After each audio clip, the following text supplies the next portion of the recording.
Hi, I'm Kristen Apple from Apple Puncture, an acupuncture clinic in New Hope, Pennsylvania.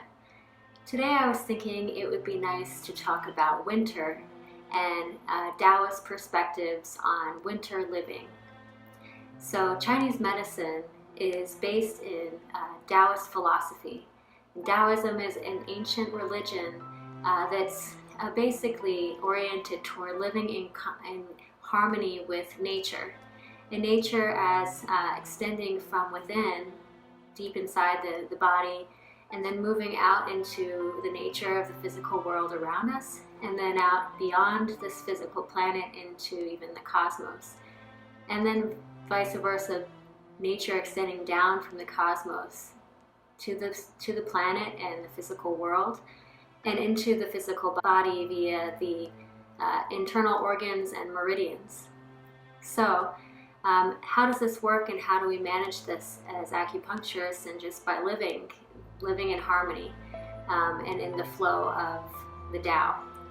And so we have these 5 elements in Taoism that basically are always in movement. They're always dynamically influencing each other, hoping to maintain sort of balance or harmony, but sometimes they do overact or are underacting on each other and become out of balance, and there is then a disharmony occurring, and that can manifest as physical discomfort.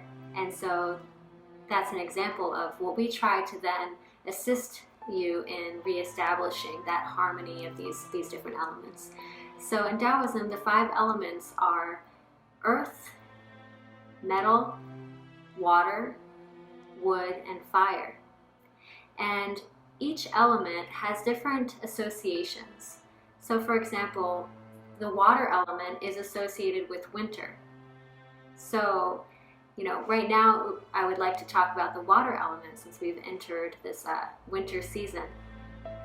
The organs and meridians that we work on, that we try to address in relation to the water element and even the winter, are the kidney and bladder meridians. The kidney is the yin, feminine, quiet, cooling, resting side of the organ pair, and the bladder meridian is the yang, or masculine, energetic, outward moving, active side of this organ pair. When we're working with these meridians, the kidney and bladder, and the winter season, we're thinking about things like your bones, your low back. The kidneys are located in the low back. If you were to basically locate where your natural waist is by bending to the side and finding that little crease and then wrapping your hands around, your thumbs would land where your kidneys are anatomically. So low back pain, your bones, your teeth, your ears, your brain, kind of like the marrow of the body, these really elemental, deep parts of our essence that make up our physical being.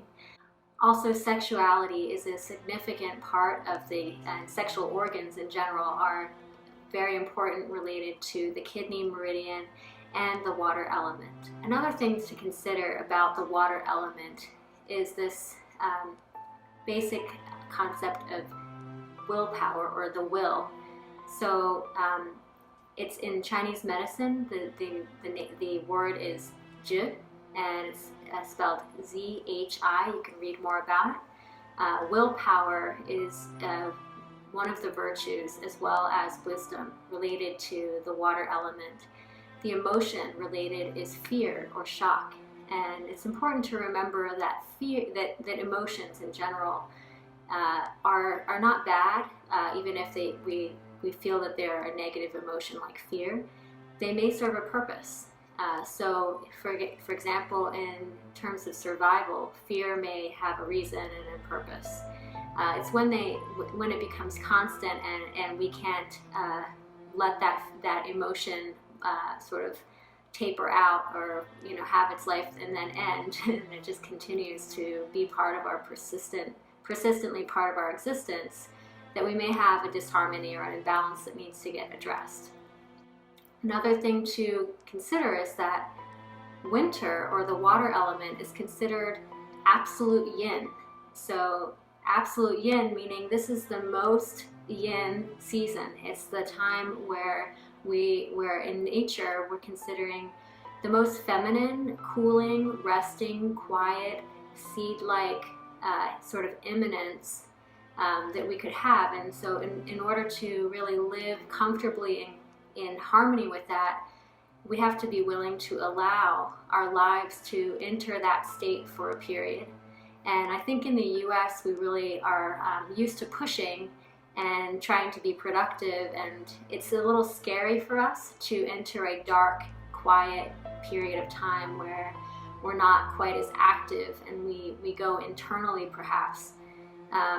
But that actually is natural. So if you start to feel with these darker days, you know, where there's a sort of gravity that pulls you to be inside and to be quiet, and that scares you or feels a little depressing, it may simply be that you're just resisting your nature. And that can be a comforting thought, because then it's like, you know, there's nothing wrong with me. There's nothing wrong with me feeling like tired or feeling like I just feel like quiet today. It's actually natural, and that's your body living in accordance with nature. So one way that we can allow our lives to be more comfortable, to be healthier, is just to allow ourselves to enter those phases of contraction into the seed-like state, knowing that that brings about a potential, and then maybe it's a inner work that will allow us to come back out and expand in the spring, in the absolute yang, which is summer, and really enjoy that expansion again. Everything in the universe expands and contracts. All right, that's it for today. See you soon again.